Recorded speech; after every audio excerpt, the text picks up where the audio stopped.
Martin, you leave here with something, but not everything. So how do you reflect on that point? Yeah, it's true. We won all the 3 points, obviously, and we tried our best to get a win, but in the end, we didn't do enough. So we'll take the point and we move on. William, satisfied or maybe not completely? No, we cannot be satisfied when we draw, but it's okay. We learn from some games when we cannot win. We don't have to lose. That's why we did well. So yeah, we live with 1 point, but we are not satisfied. Martin, in terms of Arsenal's progress and the game here last April, did we see how much you missed this guy last year? Yeah, I think any team in the world would miss this guy. You know, you see the quality he has defending with the ball. Such a complete player, you know. So yeah, we're so lucky to have him, and I'm glad he's fit now. So, but yeah, brilliant player and brilliant performance again today. Yeah, how hard a work was it, William, keeping them out for 90 minutes plus? We were actually, before Martin got here, having a little chat off camera, and I said to you, is it more tiring on your legs or actually your brain just staying completely focused, knowing that even if 1 second goes wrong, it's all done? Yeah, I think it's more in our head because we know it's the best team in the world, Manchester City.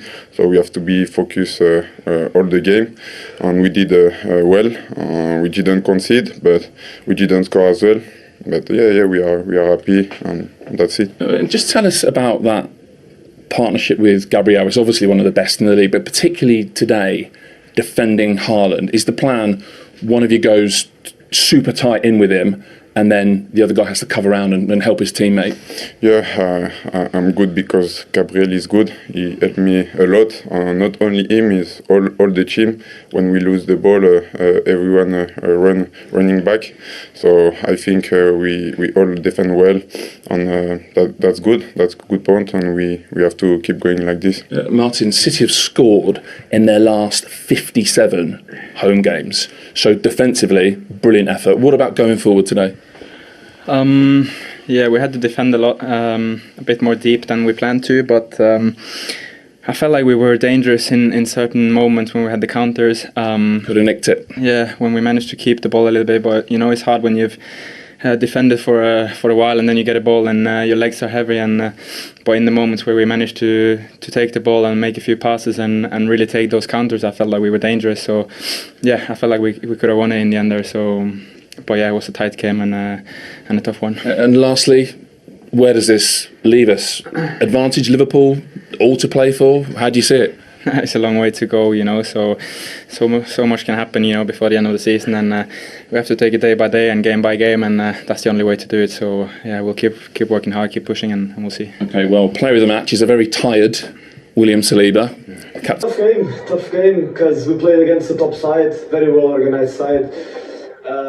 We felt that we started strong, and then they got back into the game. They were very, as I said, very organised. 2 different phases. When we were building up, they were doing man-to-man, so it was always tough. And then when we could get 3 or 4 passes together, they would run back and deep, and their wingers would go almost in a line of 6, and it's never easy to create chances when they defend that well. So yeah, top side to play against, and a very tough game for both teams. Could have gone both ways, and I think it's a fair result for everyone. Bernardo, Sean Wright-Phillips, well done on your performance today. At half-time, what did Pep say to you? Did he say to you, keep doing what you're doing, or did he have any tricks up his sleeve to unlock them? Well, a little small details, but the team was playing okay. We weren't very dominant, we didn't create that many chances, but I think we were keeping well the possession, we were controlling well the rhythms of the game. And when you play against a top side like Arsenal, the way they defend, they're so competitive, the rhythm that they put in their actions is so high, it's never easy to create chances. And we knew that. They're a top defensive side.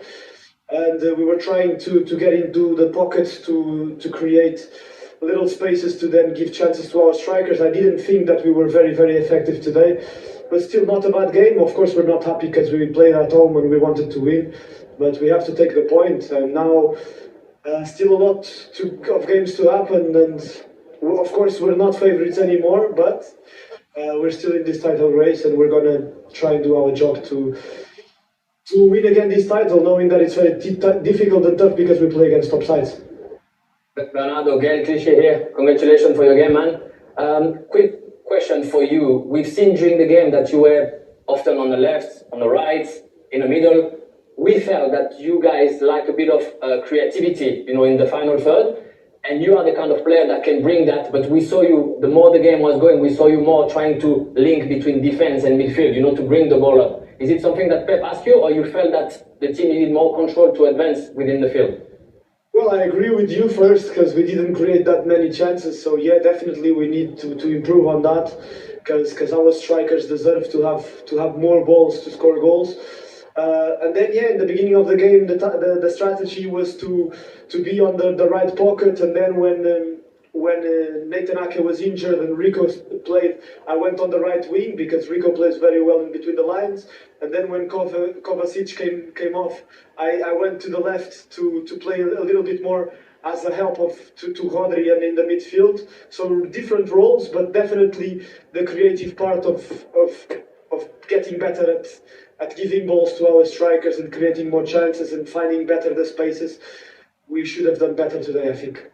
Bernardo, was you expecting Arsenal to maybe be a little bit more expansive with the way they played rather than playing with such a low block? Did you expect more from them to attack you guys more? To be honest, yes, because last season they played against us and they always played very aggressive and very man-to-man. And we won the 3 games. And this season, they've even when they played at the Emirates, they still played sometimes on a low block, very patient.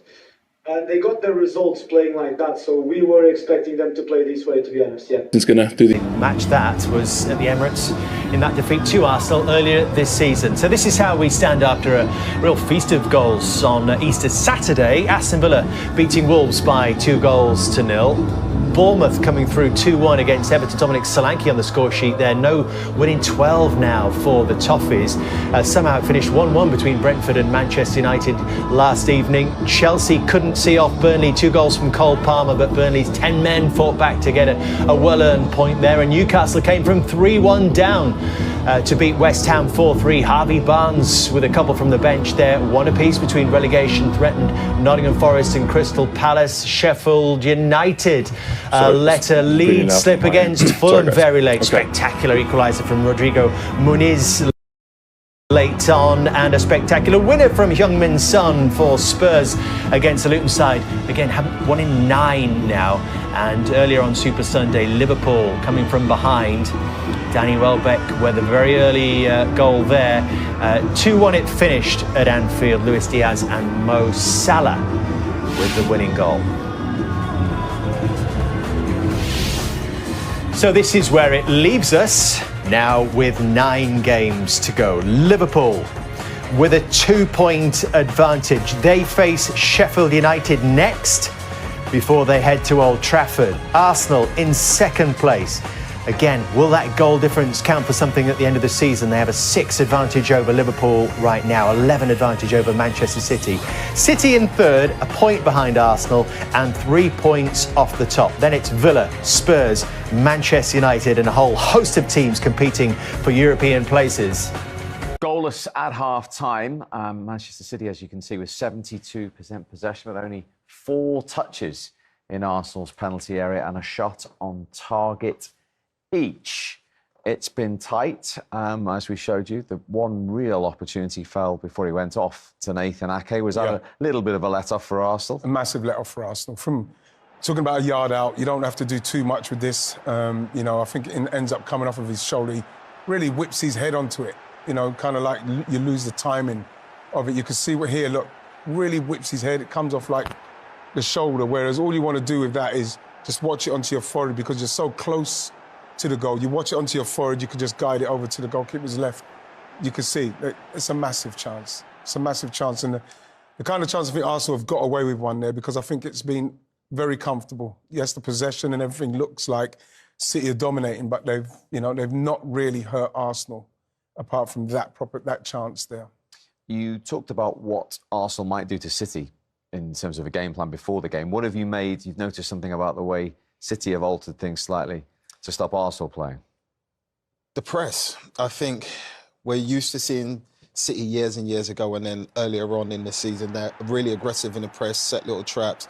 As you can see, Haaland's involved here, but they're just getting to areas. They're not necessarily sprinting at them, but they're locking them into positions that if there's one touch, long ball, they pick it up. And then they'll keep doing it. You make mistakes and errors, and then you just make errors. Look, you'll just pass it back to City.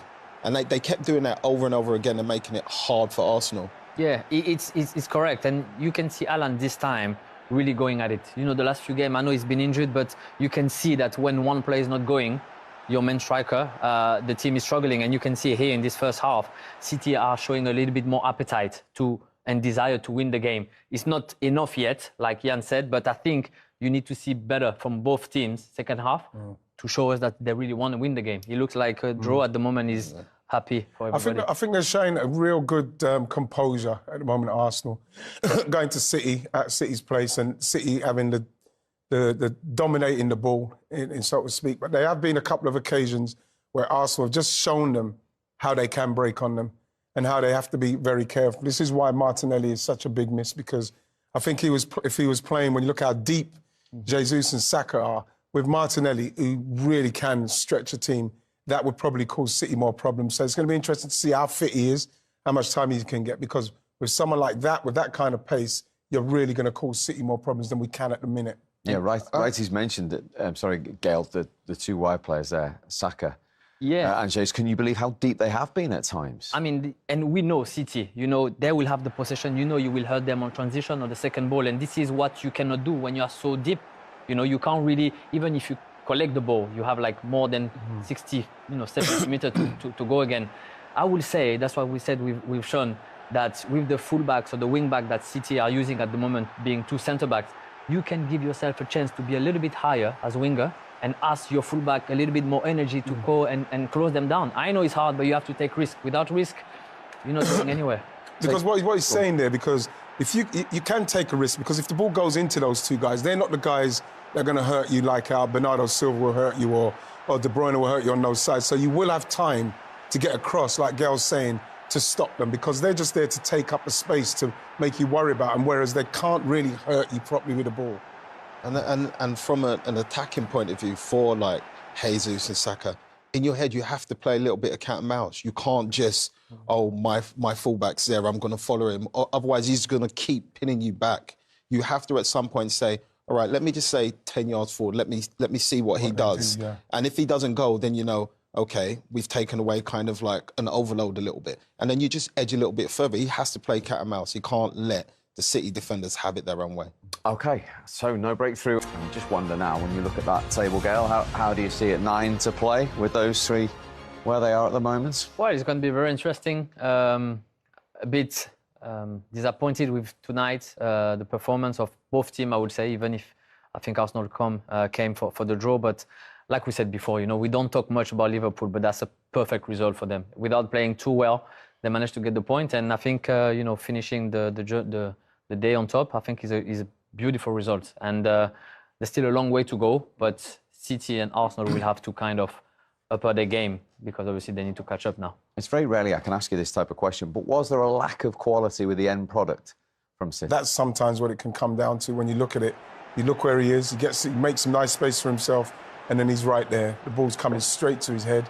All he needs to do really is just direct it on goal, let the goalkeeper make a save at least or something, but he's tried to flash his head and it's come off his shoulder. So, you know, and again, that probably could decide the game, the way that game panned out. Yeah, it was always going to be one of those games right from the start, wasn't it? You sensed one. Yeah, mixed feelings, to be honest. I think we did really well without the ball, how we defend the box, how we track back, and everything we did without the ball was brilliant. And then with the ball, I felt like we should have done a bit better.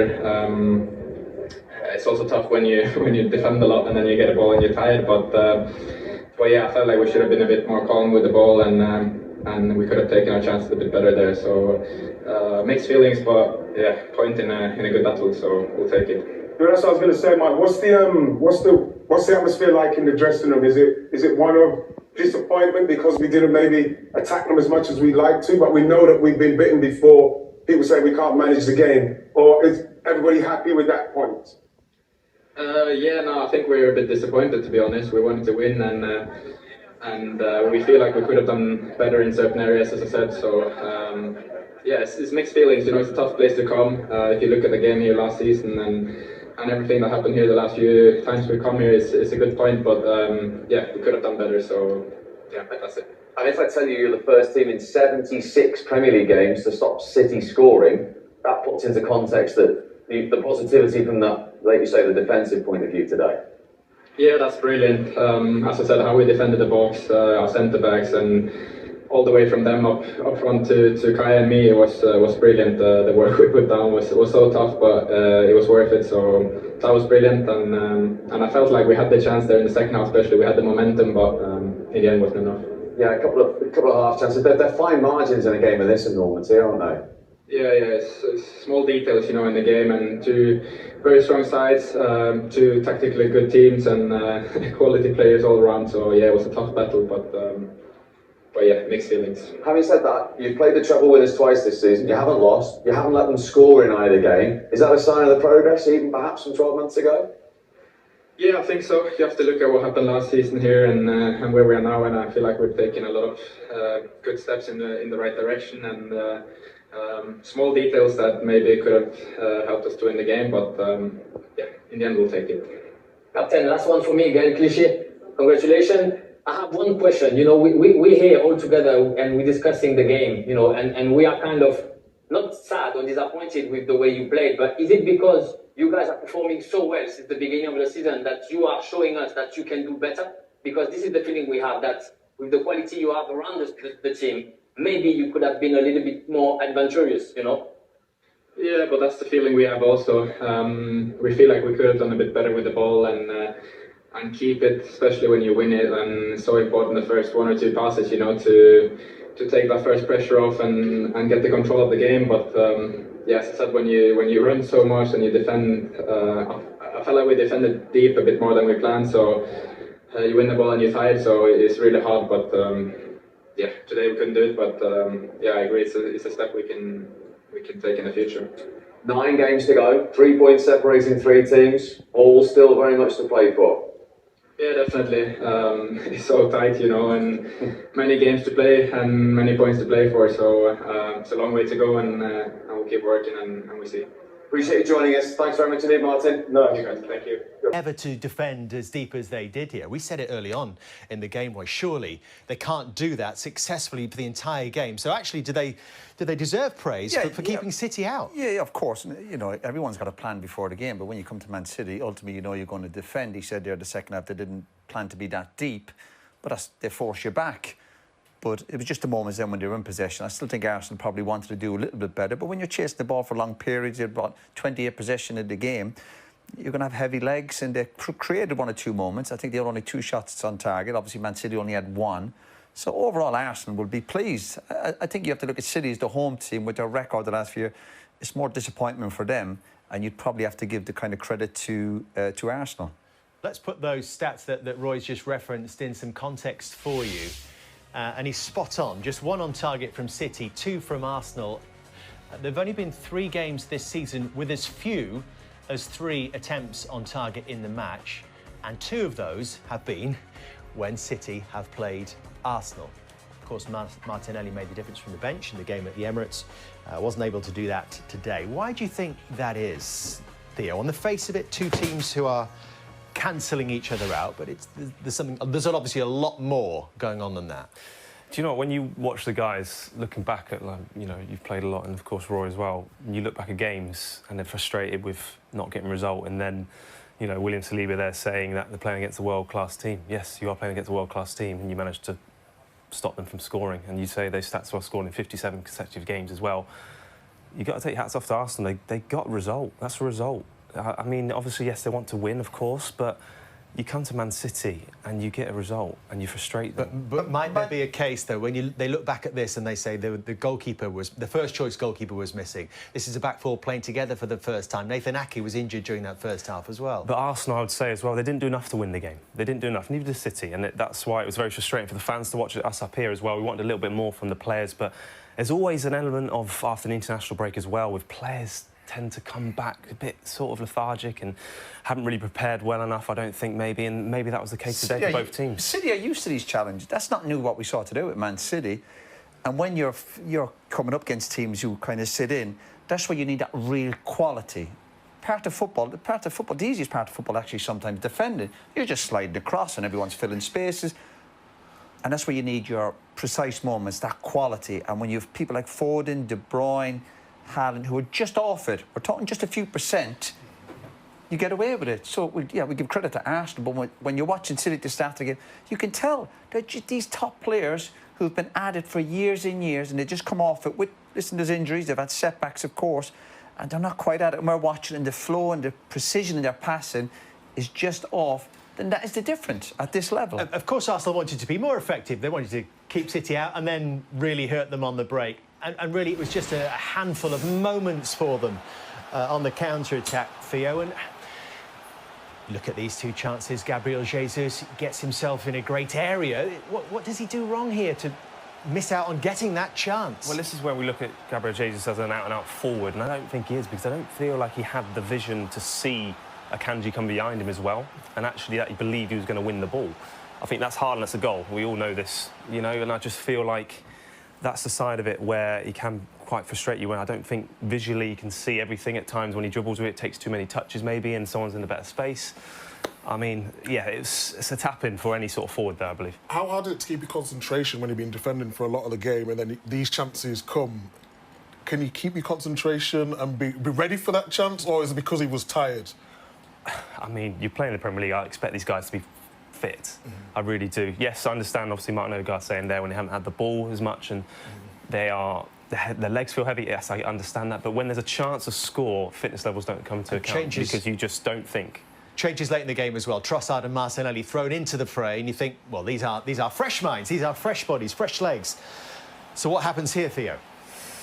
Well, I think initially the run's fantastic, but it's just that first touch that doesn't really allow him the space to get onto his left foot. And as you know, we see this generation of wings always want to come in onto their favourite foot, which is fine. But I just think here, yes, you can see the run's fantastic. But if as well, he looks up and Martinelli can probably burst in a bit quicker, maybe, if his touch was better. I think that's what sort of and set him back. Interesting, we're giving Arsenal a lot of praise for all their keeping a clean sheet in defence. Arsenal the higher scorers in the league, and Man City with all their problems, the goalkeeper in the back four, they've kept a clean sheet. So we can't be too hard on Man City, but it's just that there's such high standards, and Arsenal were dependent on moments. That was his reaction. Yeah.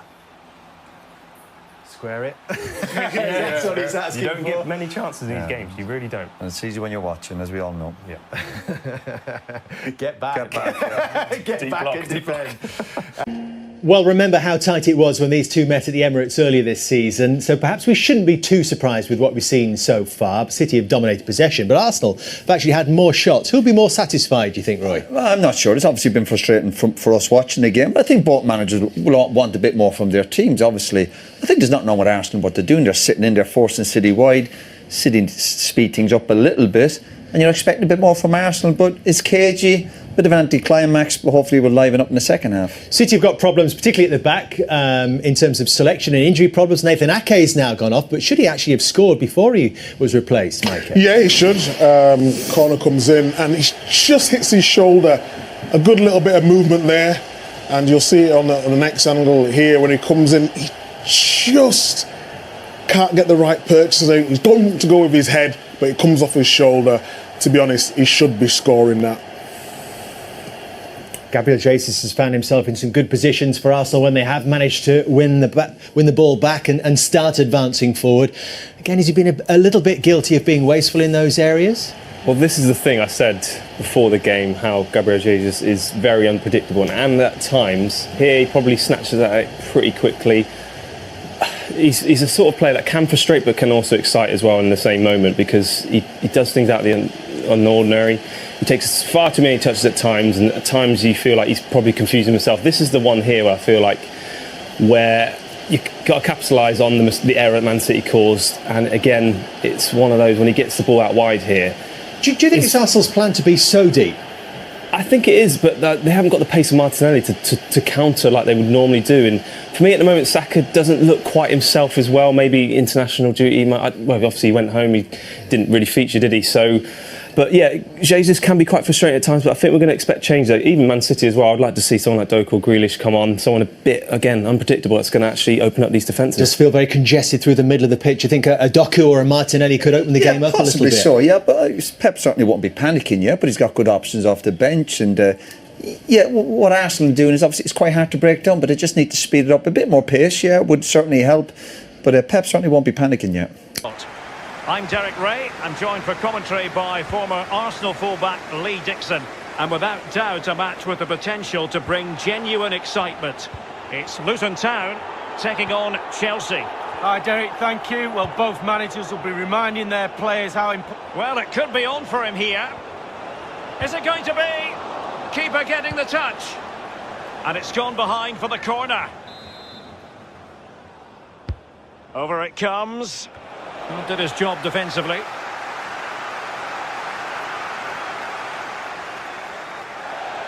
And they'll get ready for the throw-in.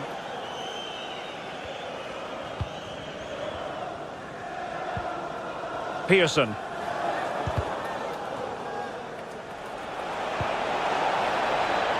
So after that, a goal kick it'll be.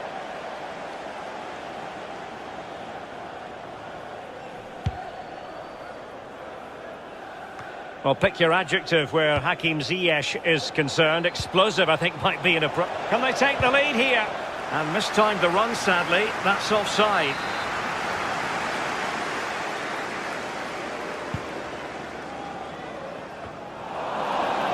Throw-ins given.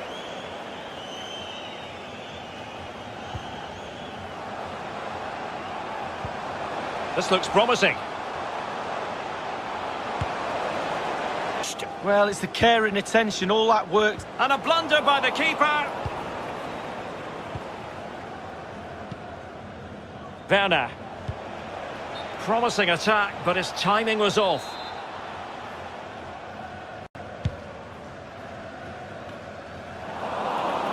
Well, they've lost possession of the ball. Nicely cut out.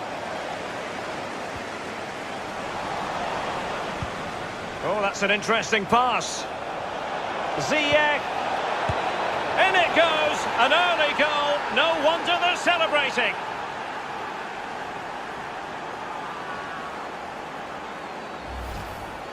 Well, as we look at this again, the keeper's every right to ask where his back line was, but 2v1 in the end. He's thinking now, is he going to pass or go round me? He's got no chance.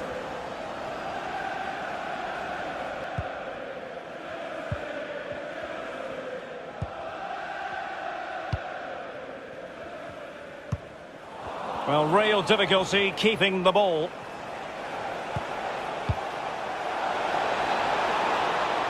Ball's gone.